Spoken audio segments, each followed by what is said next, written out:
Every morning, the fog rolled through San Francisco's Mission District like gentle waves, wrapping the cracked sidewalks in silver mist.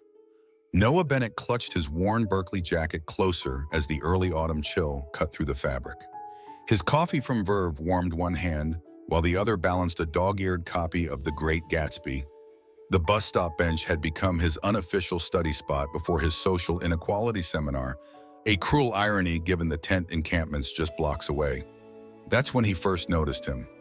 The man sat quietly in a wheelchair at the corner, his beard untrimmed but not unkempt, his clothes weathered but clean. Unlike other homeless individuals who approached with outstretched hands, this man simply existed in his stillness, drawing shaky circles in the dust with a slender finger. His eyes, startlingly blue against his weathered face, seemed to contain depths no street dweller should possess. Noah had grown up shuttled between 7 foster homes across California. He recognized dignity when he saw it, even wrapped in tattered clothes. The next morning, Noah brought an extra sandwich from the campus cafe. "Thought you might be hungry," he offered awkwardly. The man looked up slowly, surprise washing over his features before settling into something softer. "Thank you," he replied, his voice unexpectedly refined. "Alexander, but most call me Alex." Days became weeks, and Noah found himself lingering longer at the bus stop. Their conversations drifted from literature to philosophy, politics to art. Alex spoke about Fitzgerald with the insight of a literature professor, not someone sleeping on cardboard. "The green light across the water," Alex once mused, tracing the edge of Noah's copy of Gatsby. "Always just out of reach. The American dream's cruel illusion." After a Black Lives Matter protest where Noah had helped organize support for homeless LGBT youth, he arrived at the bus stop with a split lip and protest signs. Alex listened intently as Noah described the Rainbow Bridge Shelter Project, his passion for social justice burning bright through bruised knuckles. Something shifted that day, a connection deeper than charity. Noah felt it in his racing pulse when Alex's fingers briefly touched his while accepting a coffee cup. 2 months passed. Noah's scholarship barely covered tuition. His part-time barista job hardly paid rent, yet he found himself saving dollars for Alex's sandwiches rather than his own. Then one Tuesday, the corner sat empty. Wednesday too. By Friday, panic gnawed at Noah's stomach. He canvassed shelters, checked hospital records, posted in community forums. No trace of Alexander existed, as though the universe had simply erased him. On the 10th day of Alex's absence, Noah collapsed on the bus stop bench, exhaustion and grief washing over him. His thesis research on wealth inequality seemed pointless now. The data couldn't capture what happened when someone just vanished from the margins of society, how the world continued turning while Noah's had stopped. A sleek Tesla Model S glided silently to the curb, its tinted windows reflecting Noah's disheveled appearance. When the driver's window lowered, familiar blue eyes met his, but everything else had transformed. Gone was the beard, replaced by a clean-shaven jaw. Designer clothes had supplanted rags. "Noah," Alex said softly, his voice unchanged despite everything else. "Get in, please, I can explain. Sometimes love begins in the most unexpected places, between a struggling student and a man pretending to be homeless."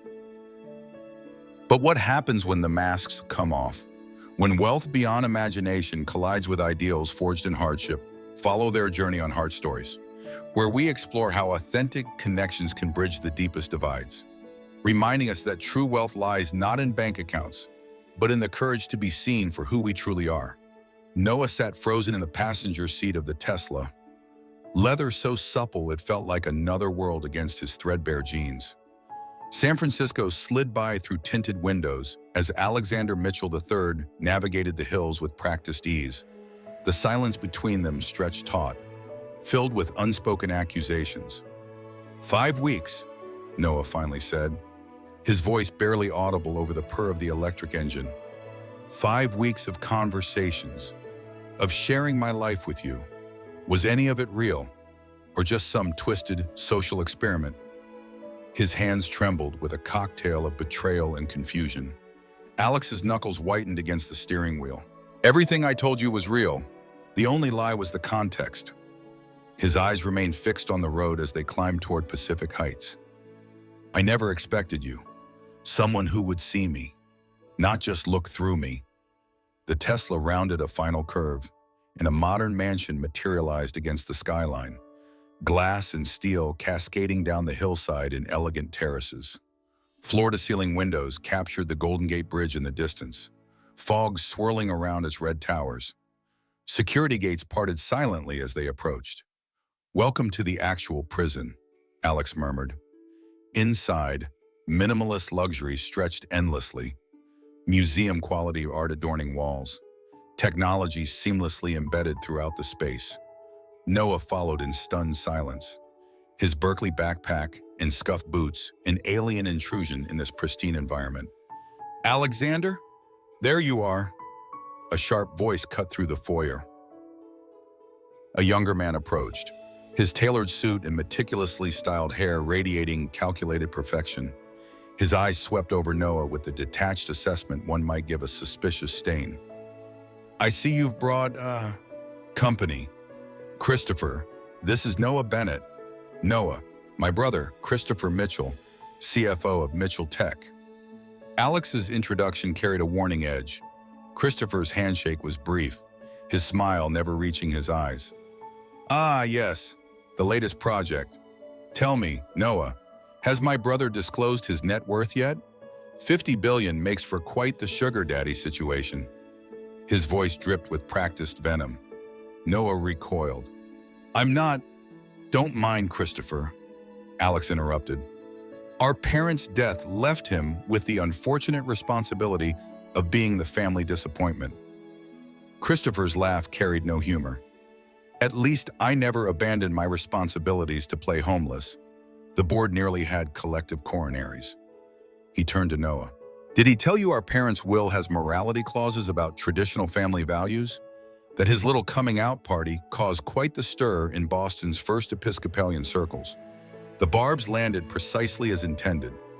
Noah glanced between them, suddenly understanding he'd stepped into a war zone with decades of history. "Your parents didn't know you were gay?" he asked Alex quietly. Pain flickered across Alex's face. "They suspected. It was easier for everyone if I didn't confirm." He guided Noah away from Christopher's smirk. "Let me show you my actual world." Alex led Noah through the mansion, each room revealing another layer of his hidden life. The library housed first editions worth more than Noah's entire education. The terrace overlooked the city where thousands struggled to make rent. Throughout the tour, Noah's mind raced through their previous conversations, reframing every word through this new lens of extreme privilege. "Why did you do it?" Noah finally asked, standing before a wall of family photographs. "Why sit at that bus stop?" Alex gazed at a portrait of his parents, stern-faced New England aristocracy captured in oil paint. 2 years ago, I approved cutting corners on a Mitchell Tech affordable housing project in Mission District, ignored safety warnings to save costs." His voice hardened. "The scaffolding collapsed. 2 workers died. I used money and lawyers to make it disappear." Understanding dawned like ice water. "The construction site. It's across from the bus stop." Alex nodded. "Every day, I sat watching what I destroyed. Penance. Then you arrived with your kindness, your conviction about justice." He trailed off. "I never meant for this to happen." Noah stood at the precipice between 2 worlds, the struggling student fighting for equality and the billionaire hiding from his guilt. In that moment, he realized wealth couldn't protect against the universal human need for connection, for forgiveness.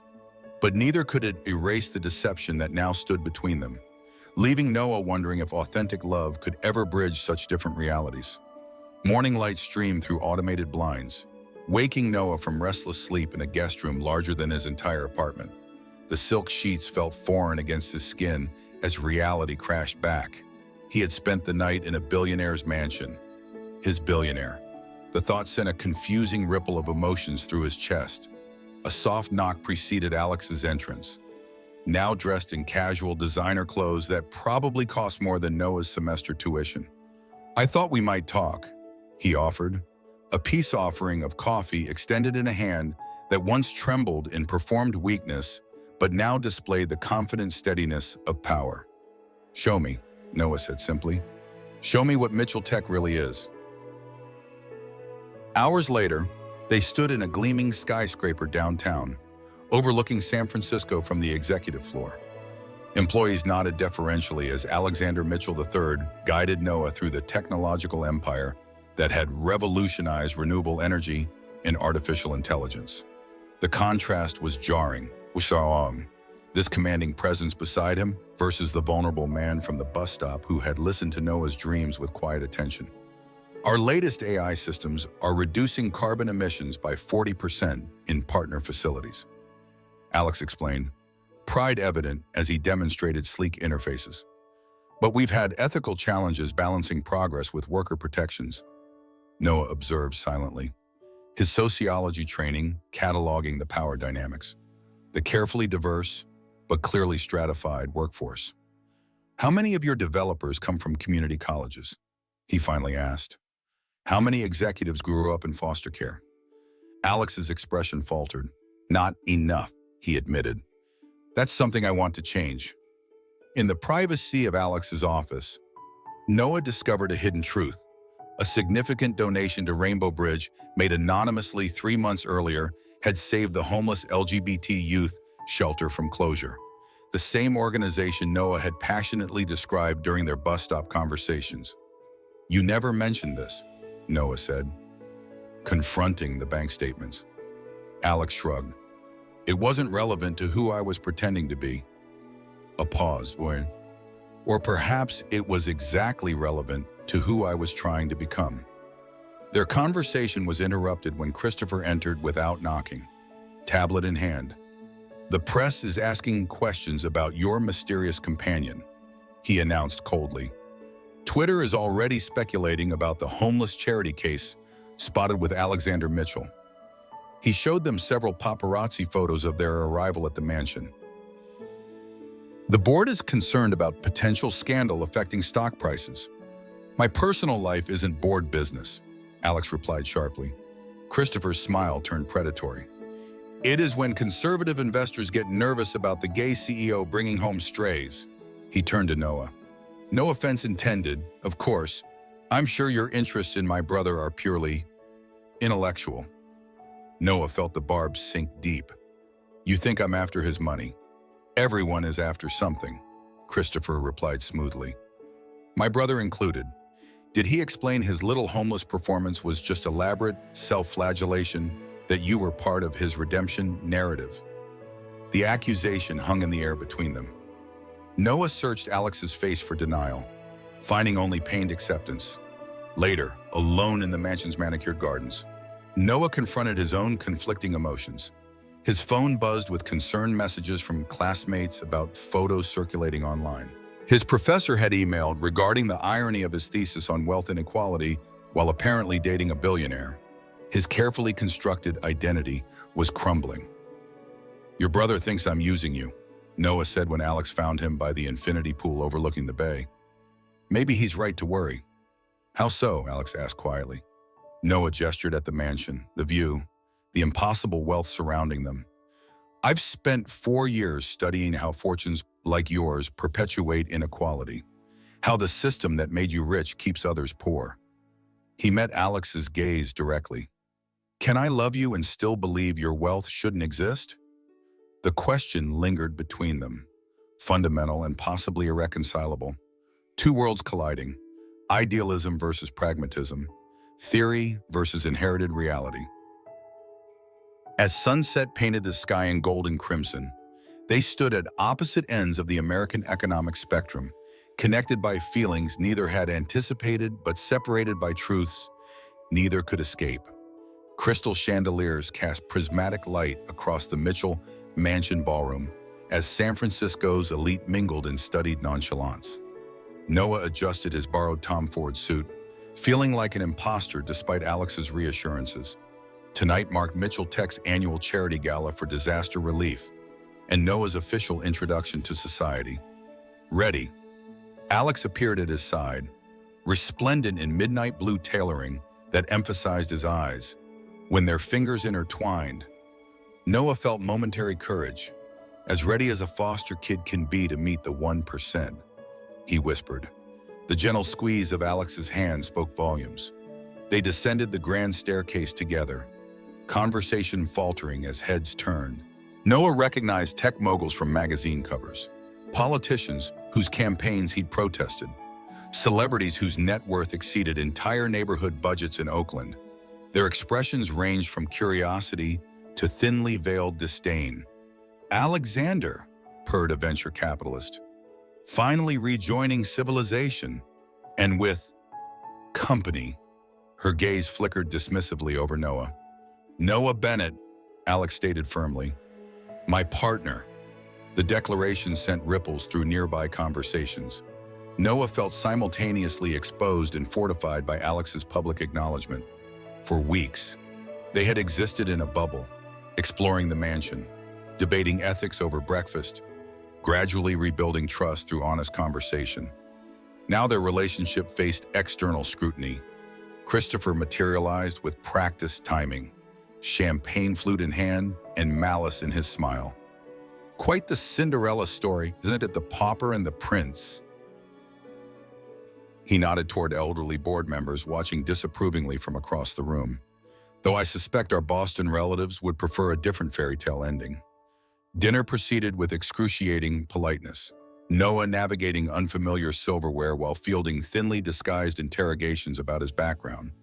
He described his thesis research with careful neutrality, watching wealthy guests shift uncomfortably when poverty statistics interrupted champagne sips.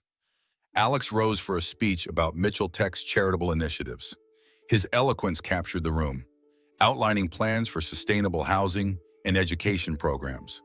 Noah felt a surge of pride seeing this version of Alex, neither the broken man from the bus stop nor the cold executive, but someone striving for positive change within his privilege.